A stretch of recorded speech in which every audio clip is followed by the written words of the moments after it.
평강의 하나님께서 저와 여러분의 마음을 지켜주시고 생각을 활짝 열어주시기를 바랍니다. 뜻을 돌이키시는 자비로우신 하나님은 저와 여러분을 기대하고 계십니다. 우리가 스스로 쌓아놓은 신앙의 세계에 머물며 안주하지 않기를 바랍니다. 우리의 편협한 신앙의 틀을 과감하게 깨트릴 수 있기를 바랍니다. 우리의 알량한 자존심을 내려놓을 때에 가없는 하나님의 사랑이 시작됩니다. 우리 모두 하나님이 보여주시는 더 크고 놀라운 구원의 세계로 함께 나아가기를 소망합니다. 구약에는 많은 예언자들이 등장합니다. 예언자들은 하나님의 말씀을 그대로 전하는 사람들입니다. 그래서 예언자들의 이야기는 직선적입니다. 그런데 예언자 요나는 좀 다릅니다. 요나 이야기에는 뒤틀린 극적인 요소가 있습니다. 잘 아시는 것처럼 요나는 니느웨로 가서 심판을 선포하라는 하나님의 명령을 받습니다. 하지만 그는 니느웨로 가지 않습니다. 반대 방향인 다시스로 가는 배를 탑니다. 하지만 그가 가는 항해길에 갑자기 바다에 큰 바람이 불어 그가 탄 배가 거의 부서지게 됩니다. 요나는 제비에 뽑혀 바다의 제물로 던져집니다.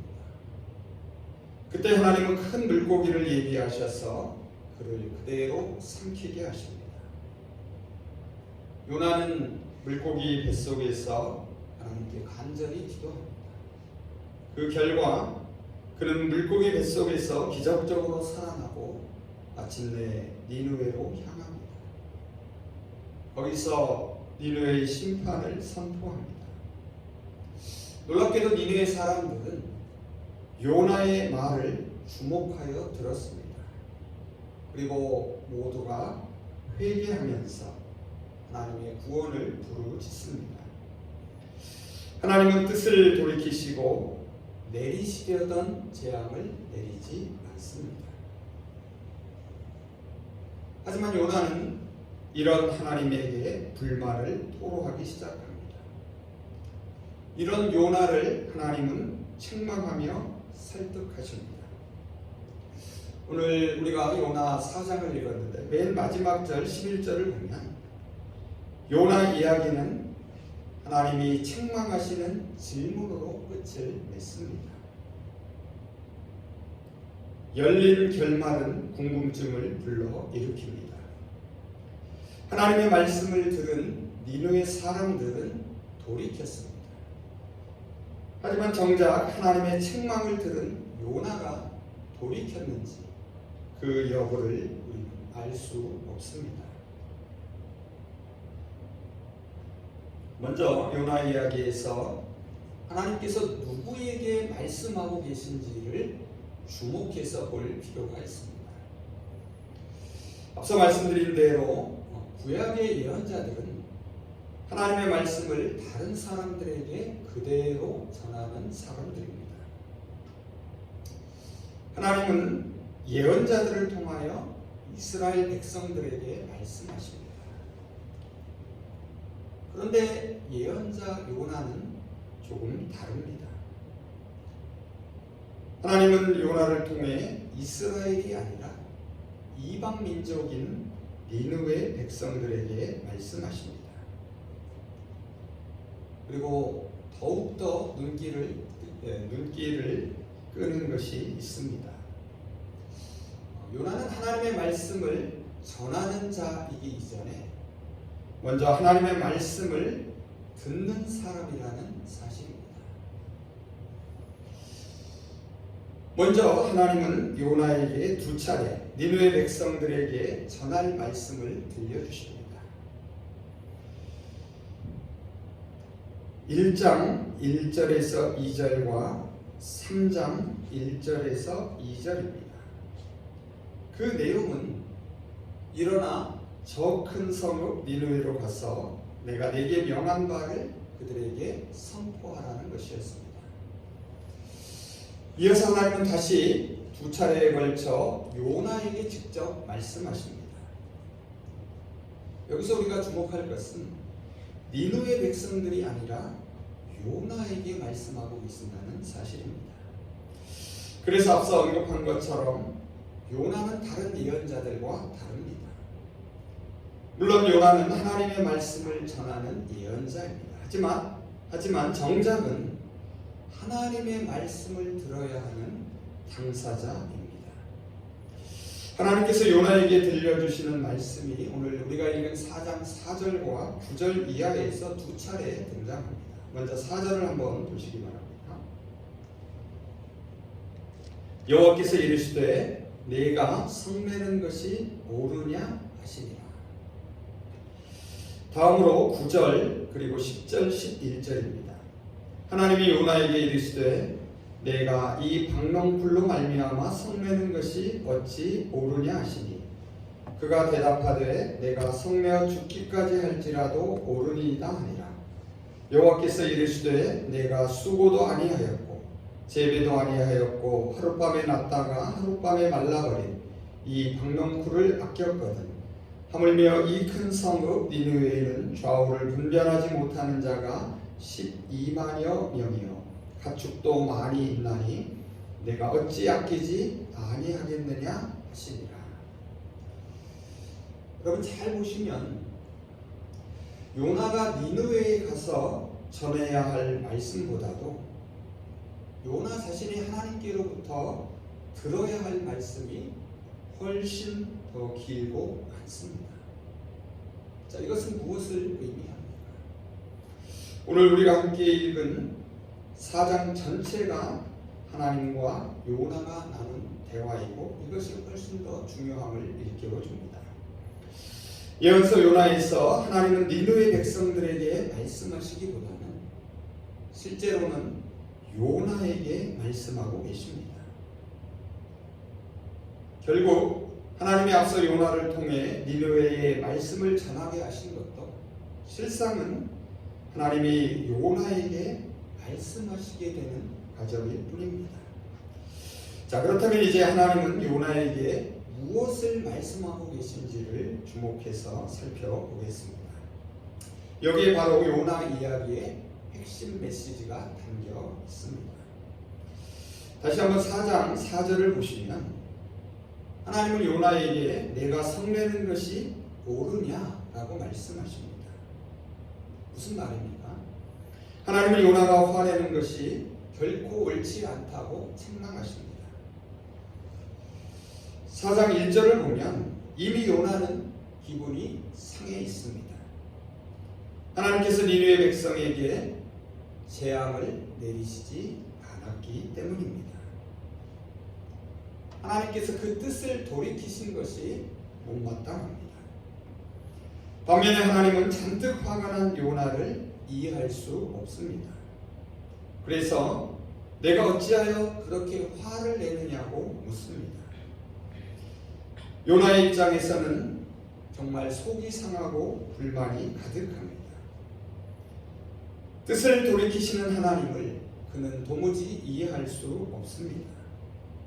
뜻을 돌이키시는 하나님이 정말 못마땅합니다. 그래서 하나님께서 해명해 주시기를 기대합니다. 요나는 하나님의 성품 자체에 대해 의문을 제기하고 있습니다. 악을 행하는 자들이 단지 회개했다고 심판을 철회하시는 하나님은 과연 공의로우신지 묻습니다. 악한 백성에게 자비를 베푸시는 하나님이 과연 믿을만한지 질문합니다. 이스라엘의 원수인 니느웨 백성들을 긍휼히 보시는 하나님의 자비가 과연 정당한지 의문을 품습니다. 요나가 못마땅하게 생각하는 것은 하나님이 자신을 통해 니느웨 백성들을 회개시키려는 계획이었습니다. 그는 몹시 화가 났습니다. 선민의식에 사로잡힌 유대인들은 이방 민족에 대한 하나님의 심판을 기대하며 기다리고 있었습니다. 그들은 하나님을 유대 민족만을 사랑하시는 분으로 생각했습니다. 이방인을 미워하고 심판하시는 분으로 믿었습니다. 그래서 요나는 이방인의 땅 니느웨로 가라는 하나님의 말씀을 따를 수 없었습니다. 더욱이 니느웨는 바로 북왕국 이스라엘을 멸망시킬 아수르의 수도였습니다. 이방인을 구원하시는 하나님과 이방인의 심판을 약속하시는 하나님이 동일한 분이 아닌 것처럼 보입니다. 요나는 이방인에게 심판을 내리시겠다고 말씀하신 하나님께서 실제로는 은혜로우시며 자비로우시며 노하기를 더디하시며 인애가 크시사 뜻을 돌이켜 재앙을 내리지 아니하시는 하나님이신 줄을 알았다라고 말합니다. 하지만 그럼에도 불구하고 니느웨 백성들에게만큼은 그렇게 하시지 않기를 간절히 바랐습니다. 하나님은 이러한 요나에게 묻고 있습니다. 내가 나에게 화를 내는 합당한 이유가 있느냐? 나를 설득시킬 만한 근거를 대보라고 말하십니다. 하지만 요나는 이러한 하나님의 질문에 침묵합니다. 요나의 침묵은 불만의 표시입니다. 대신 5절을 보시면 그는 성 밖으로 나가 성읍 동쪽에 자리를 잡습니다. 그곳에 초막을 짓고서 그늘 아래에 앉습니다. 니느웨 성읍에 무슨 일이 일어나는가를 지켜봅니다. 요나는 니느웨 성읍에 무슨 일이 일어나기를 기다립니다. 무엇을 기다리겠습니까? 재앙을 기다리고 있습니다. 한번 뜻을 돌이키신 하나님께서 또다시 한번 뜻을 돌이키시기를 바랍니다.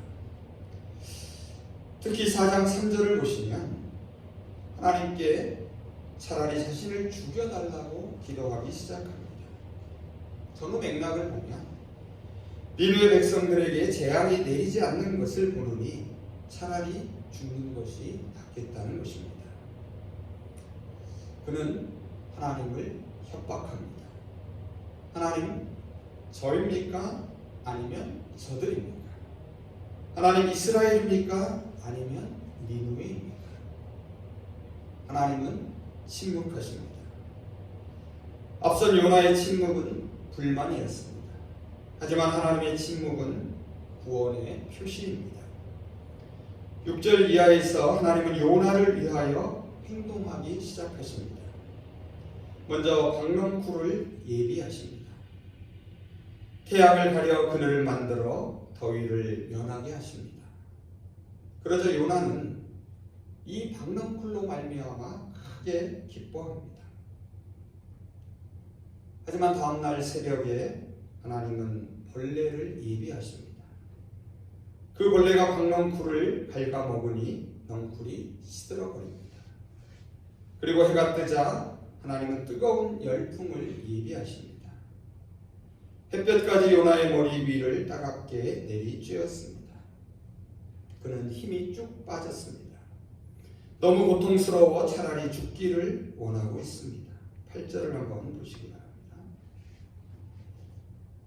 내가 사는 것보다 죽는 것이 낫겠습니다. 바로 그때에 하나님은 요나에게 묻습니다. 내가 이 박넝쿨로 말미암아 성내는 것이 어찌 모르냐?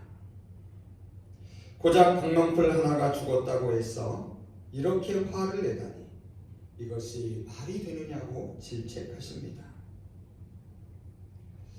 하지만 요나는 대답합니다. 9절을 보시면 어찌 화가 나지 않겠습니까? 화가 나서 죽겠습니다. 요나는 이방인들을 아끼는 하나님께 끝까지 불만을 표시합니다. 자기 자신이 옳다고 항변합니다. 이러한 요나의 태도는 유대인의 삐뚤어진 선민의식을 말해줍니다. 이방인에 대한 혐오증이 얼마나 뿌리 깊은지를 잘 보여줍니다. 하나님은 요나에게 유대인과 이방인을 모두 아끼시는 분이심을 알리십니다. 요나가 박농풀을 아낀 것처럼 하나님은 어리석고 죄악 가운데 있는 니느웨 사람들도 아끼십니다. 마지막 4장 11절에서 하나님은 아직도 자신의 편견에 얽매여 있는 요나에게 이렇게 말씀하십니다. 이 큰 성읍 니느웨에는 좌우를 분별하지 못하는 자가 12만여 명이요 가축도 많이 있나니 내가 어찌 아끼지 아니하겠느냐. 하나님은 요나에게 유대인들의 선민의식을 버리게 하십니다. 뿌리 깊은 이방인 혐오증에서 벗어나기를 원하십니다. 하나님의 진정한 뜻을 바라보게 하십니다. 하나님의 자비로운 마음을 함께 느낄 수 있기를 바라십니다. 하나님은 뜻을 돌이키시는 분이십니다. 하나님의 심판 선언은 결코 끝이 아닙니다. 심판 자체가 목적이 아니기 때문입니다. 하나님은 누구에게나 동일하게 회복과 회개를 기대하십니다.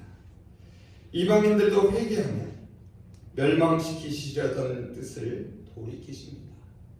하나님은 뜻을 돌이키시는 분이십니다. 그렇다면 택한 백성인 이스라엘이 회개하는 것은 어떻겠습니까?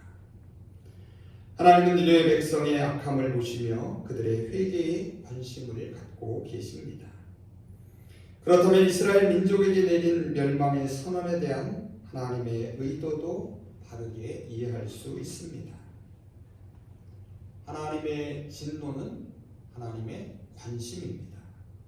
하나님의 진노는 궁극적인 목적이 아닙니다. 그 심판 또한 절대적인 것이 아닙니다. 하나님의 진노는 분명 어둠입니다. 하지만 하나님이 만드신 어둠입니다. 그래서 어둠 속에는 하나님이 있고 빛이 있습니다. 그래서 하나님의 진노는 보류된 사랑입니다. 잠시 중단된 자비입니다. 숨어있는 사랑입니다. 예언자들이 선포한 하나님의 진노는 결코 최종적인 것이 아닙니다. 사람들을 회개시키려는 분명한 뜻이 담겨 있습니다. 그래서 하나님의 진노는 회개의 기회입니다. 이제 말씀을 정리해 보겠습니다. 요나는 하나님 말씀에 순종하지 않았습니다.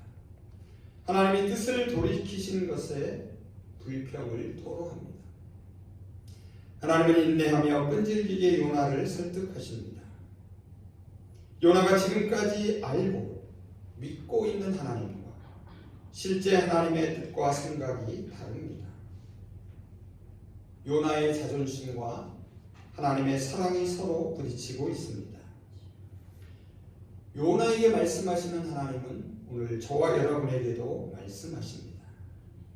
하나님은 우리의 편협하고 자기중심적인 신앙을 책망하시며 설득하십니다. 우리는 지금까지 내가 알고 경험한 하나님이 전부라고 생각합니다.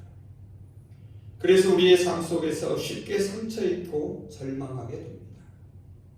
이해할 수 없어 답답해합니다. 자기 스스로 구축한 신앙에 안주하고 만족하고 맙니다. 그래서 하나님의 더 크고 놀라운 구원의 세계로 나아가지 못합니다. 요나는 풍랑이 있는 죽음의 바다에 던져졌습니다. 하나님의 은혜로 큰 물고기 뱃속에서 안전할 수 있었습니다. 하지만 물고기 뱃속은 요나가 계속 머물러 있어야 할 곳이 아닙니다. 그곳은 잠시 안전할 뿐입니다. 그 안에 계속 머물면 결국 죽고 맙니다. 그래서 하나님은 요나를 물고기 뱃속에서 토해내게 하십니다. 다시 새로운 세계로 보내십니다. 저와 여러분도 일시적인 안전과 편안함을 주는 물고기 뱃속으로부터 밖으로 나와야 합니다. 우리는 스스로를 하나님을 향하여 활짝 열어 놓아야 합니다. 우리가 마주할 세계는 낯설고 두렵고 결코 녹록지 않습니다. 하지만 그곳에는 더 크고 놀라운 구원의 역사가 기다리고 있습니다. 그래서 올 한 해가 더욱 기대가 됩니다. 하나님이 이미 예비하고 계십니다. 하나님이 함께하고 계십니다. 하나님이 기대하고 계십니다. 3장 9절을 보면 니느웨 사람들은 오히려 하나님을 향하여 자신들을 열어놓습니다.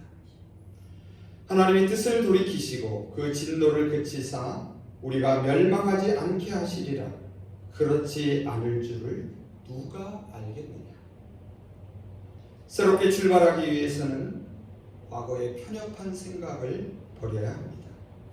이기적인 틀과 고집을 깨뜨려야 합니다. 하지만 익숙함과 편안함을 버리고 새로운 세계를 향해 자신을 여는 것은 말처럼 그렇게 쉽지 않습니다. 오늘 요나의 이야기가 이를 잘 보여줍니다. 요나가 하나님의 명령을 거부하는 것은 그가 이방인을 배척하라고 배웠기 때문입니다. 그가 화가 난 것은 하나님이 이방인에게 자비를 베푸신다는 사실을 받아들이지 못했기 때문입니다. 요나의 몸은 밖으로 나왔지만 그의 생각은 여전히 물고기 뱃속에 갇혀 있습니다.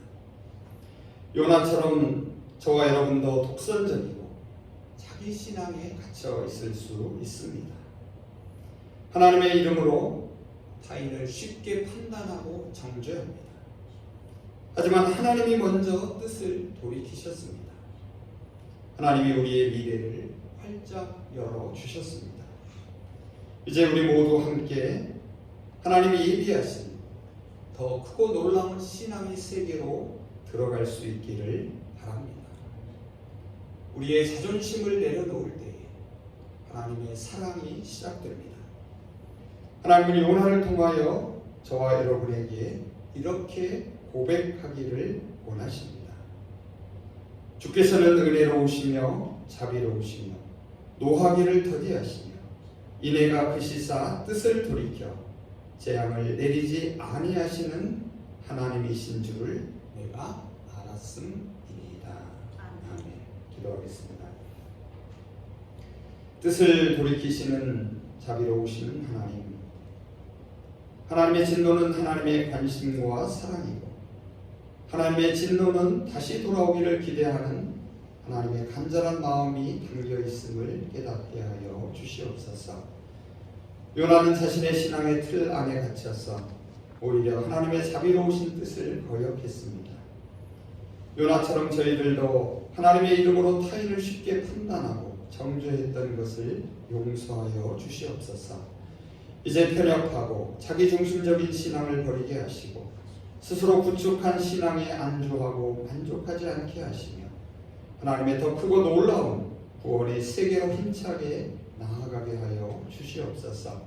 뜻을 돌이키시는 하나님께서 저희로 하여금 마땅히 생각을 바꾸고 그 뜻을 돌이키게 하여 주시옵소서. 예수 그리스도의 이름으로 기도합니다.